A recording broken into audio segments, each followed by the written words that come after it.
નમસ્કાર મિત્રો, સ્વાગત છે તમારું અમારી YouTube channel Gujarat jobs and ન્યૂઝમાં. મિત્રો, મધ્યાહન ભોજન યોજના અંતર્ગત સંચાલકોની ભરતીને લઈને એક મહત્વની અપડેટ સામે આવી રહી છે. 50 જેટલી આશ્રમ શાળાઓમાં રસોઈયાની ઘટનો પ્રશ્ન વિકટ બન્યો છે. આશ્રમ શાળાઓમાં બાળકો જ રસોઈયા જોવા મળી રહ્યા છે. નિયમ મુજબ 40 વિદ્યાર્થી વચ્ચે એક રસોઈયો હોવો જોઈએ. હાલ બાળકો પાસે મજૂરી કરવામાં આવી રહી છે. તો વલસાડ જિલ્લામાં આવેલી આદિજાતિ વિભાગની 50 જેટલી આશ્રમ શાળાઓ અને 4 જેટલી ઉત્તર બુનિયાદી આશ્રમ શાળા રસોઈયા મદદનીશ રસોઈયા મળી 210 જગ્યાની મંજૂરી સામે માત્ર 90 જગ્યાઓ ભરાયેલ હોય અને 130 જેટલી જગ્યાઓ ખાલી છે, જેના કારણે આશ્રમ શાળાના બાળકો શિક્ષણ કાર્ય છોડી રસોઈ બનાવવા મજબૂર બન્યા છે, જેમાં બાળકોના ભણતર પર સીધી અસર જોવા મળી રહી છે.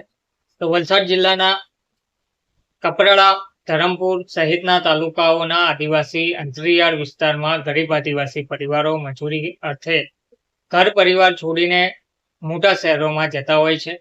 તેમના બાળકોને શિક્ષણ માટે ગામથી નજીક આવેલી આશ્રમ શાળાઓમાં ભણવા મૂકી જાય છે, પરંતુ આ આશ્રમ શાળાઓમાં રસોઈયાની ઘટના કારણે વિદ્યાર્થીઓએ ભેગા મળીને રસોઈ બનાવવાનો વારો આવે છે, જેની સીધી અસર વિદ્યાર્થીઓના શિક્ષણ પર પડે છે.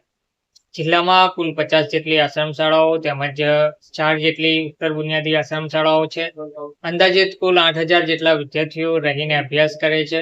સરકારના નિયમ મુજબ 40 વિદ્યાર્થી માટે એક રસોઈયો હોવો જોઈએ, પરંતુ હાલ આશ્રમ શાળાઓમાં 130 જેટલા રસોઈયાની જગ્યા ખાલી છે. સરકાર શિક્ષણ પાછળ ખૂબ જ ખર્ચ કરે છે અને શિક્ષણનું સ્તર ઊંચું આવે એ માટે અભિયાન પણ ચલાવવામાં આવે છે, જ્યારે આ આશ્રમ શાળાઓમાં રસોઈયાની ઘટની સીધી અસર વિદ્યાર્થીઓના શિક્ષણ પર પડી રહી છે. તેમજ વધુમાં જણાવાયું છે કે અકસ્માત થાય તો જવાબદાર કોણ રહેશે. બાળકો જ આગ સળગાવી રોટલી શેકતા હોવાના દ્રશ્યો પણ કેમેરામાં કેદ થઈ જવા પામ્યા છે. ત્યારે ઉમરી વયના બાળકો આ રીતે ચૂલા પર રસોઈ કરતા હોય ત્યારે બાળકો સાથે કોઈ અકસ્માત સર્જાય તો જવાબદાર કોણ રહેશે. રસોઈ બનાવતી વેળા બાળકોની સુરક્ષા માટે કોઈ પગલાં લેવામાં આવ્યા નથી, જેવા અનેક સવાલો ઉપલબ્ધ છે. ધન્યવાદ.